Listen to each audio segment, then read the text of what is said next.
Hello and welcome back to JM Clips. I am Jared McIntyre and today we are discussing VELOCIPASTOR.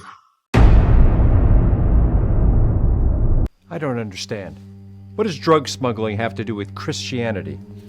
Everything. I have to do this quick because I am currently on my lunch break at work, but VELOCIPASTOR consists of a Catholic priest who discovers he has dinosaur powers, and through the persuasion of a street worker, he decides to use his powers for good, not for evil, and to maybe fight some ninjas all at the same time. In 2010, writer-director Steer Brendan, if I'm saying that right, typed in Velociraptor in his phone. It autocorrected to VELOCIPASTOR, thus the idea was born. Later, 2016-17 time period, he was able to fundraise and kickstart about $35K for this feature. And now it's a part 2, which I'll probably see shortly. I am a Christian, I'm a person of faith, but I knew going in that this was not a Christian comedy. This was a secular filmmaker who decided to make an exploitative comedy film that so happened to be centered around the Christian faith and dinosaurs. My overall, just if I had to do one of these or these for this movie, it's one of these. This movie, like no other movie before, has leaned into, we don't have a budget, we're just doing what we can. Mom and Dad!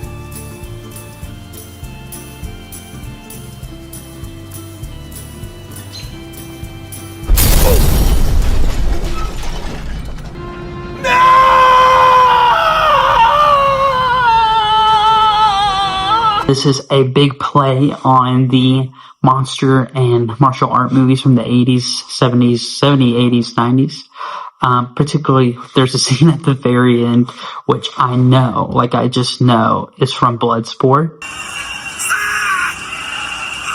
Yeah, that was good. This movie was hilarious. I'll say this too. If you're thinking about showing your kiddo this, because it has dinosaurs in it, don't.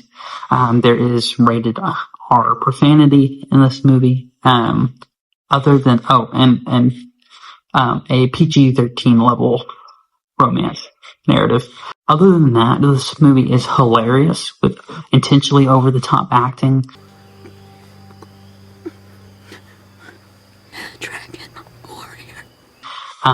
Car driving scenes where the background is obviously a screen, but then the camera accidentally pans up and you see the screen. All that is very tastefully done in this film. The next half of this review, I'm going to take the movie seriously, which is probably what the filmmaker did not expect a critic to do. Whether he knew it or meant to or not, this movie had some pretty big theological wrestling in it.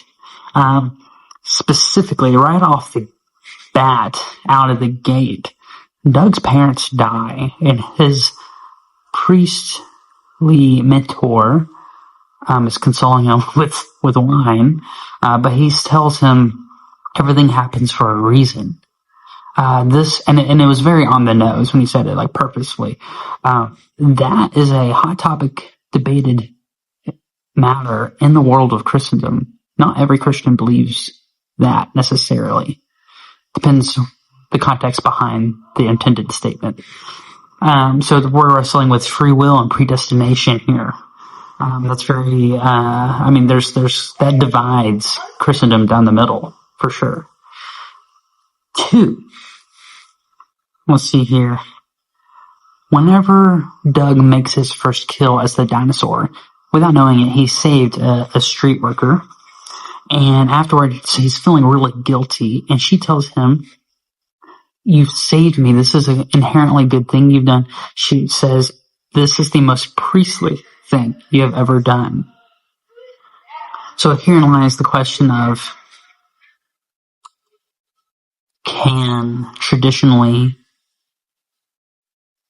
is there a world within, like the classic lying to save someone's life, right? Is there a world within morality where doing the wrong thing is the good thing?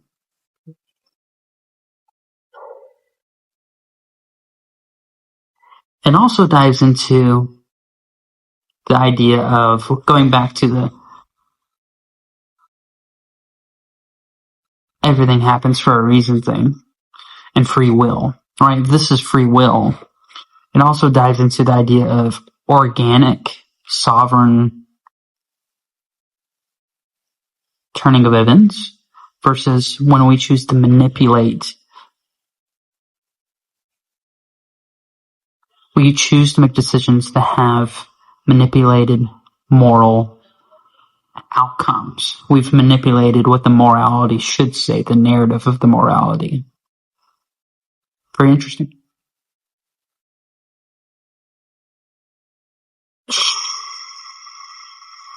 Let's see here. After all this, Doug and tells his priestly mentor what's going on, and he takes him to like a seance type guy that I think used to be ex-clergy. And he's telling his priestly mentor, hey, this is a good thing. I'm going to do good with this evil.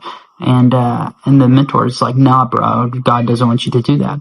And he says, God doesn't want people dead. And he says, no, I think God does want a lot of people dead.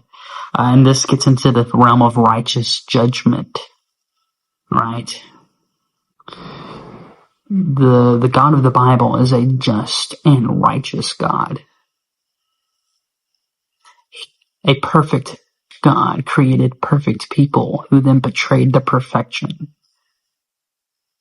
Perfect judgment would mean a perfect elimination of anything imperfect. Maybe. Think about it. And then finally that seance guy, he says, he's telling them, hey, like, we're not going to do too much church stuff in here. We're going to feel things and this and that. And he says, our inner eye will be our guide through this darkness.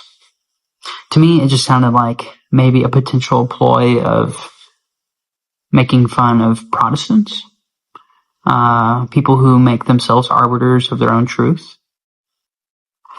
All these claims are very on the nose. It's very interesting.